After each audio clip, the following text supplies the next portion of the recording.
তো হ্যালো বন্ধুরা, আমি আপনার ভাই সাজ্জা ব্লগস আজকে আবারও হাইলাকান্দির থেকে হুজাইতে আইলাম আপনারা আকর্ষণীয় একটা জিনিস দেখাইবার লাগে। আপনারা আমার পিছে যে গোটটা দেখতে পারডা, এটা একটা টেকনোলজি হয়ে গেছে। হে ভাইয়া, একদম টেকনোলজি। বর্তমানে যে আমরা আসামের মাঝে এই ধরনের ঘর আমি আমার লাইফের ফার্স্ট টাইম দেখছি, যার কারণে আমি ভাবলাম যে আমি আমার ভিউয়ার সকলরে, আমি আমার ভাই বোন সকলরে যদি এই ঘর দেখাই তাহলে ভিডিও বানিয়ে লাভটা কিতা। যার কারণে আজকে আবারও হাইলাকান্দির থেকে হুজাই এই ঘরের লাগে। আমি আরো একদিন আইসলাম, কিন্তু এই ঘরের মেস্তৈর ওই লাগে আলাদা লেভেলের টেকনোলজি।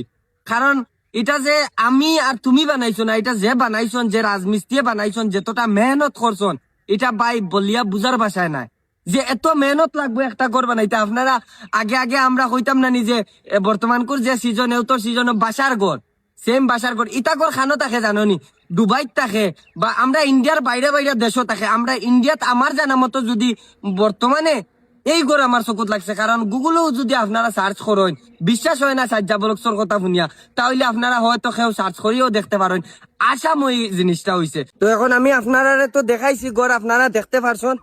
আর কথা হয়েছে গিয়া এইরকম যে একটা গড় আমরা আসামও খুব বেশি ভাল লাগছে ভাইয়ান। আমার হাইলাকান্দি করিমগঞ্জ শিলচার আমরা বরাকবিলির থেকে যদি কোনো ভাইয়ান আইয়া এই গড়ের ভিডিও বানাইতে চান, তাহলে আপনারা অবশ্যই আইবা। এখনো পর্যন্ত এই গড়ের কাজ চলে, আমি যতটুকু জানি কাজ কমপ্লিট হয়েছে না, কিন্তু কাজ কমপ্লিট হইলে যে এত ভাল লাগবো ভাইয়ান বলিয়া বুঝার ভাষায় নাই। যে টেকনোলজি যে কোথায় আছে না এইরকম। তো ভিডিওটা দেখে কিলা মানে লাগলো আপনারা কমেন্ট বক্সে আপনারা মতামত জানাইবা। তো ওখানেও আসলো আমি আপনারা ভাই সাজ্জা ব্লগস। দেখা আর কোনো নেক্সট ভিডিওত। আর আইডি ফলো করে রাখো, এখন খুব দামাকা দামাকা হুজাইত থেকে ভিডিও যাইব। Tata, bye bye.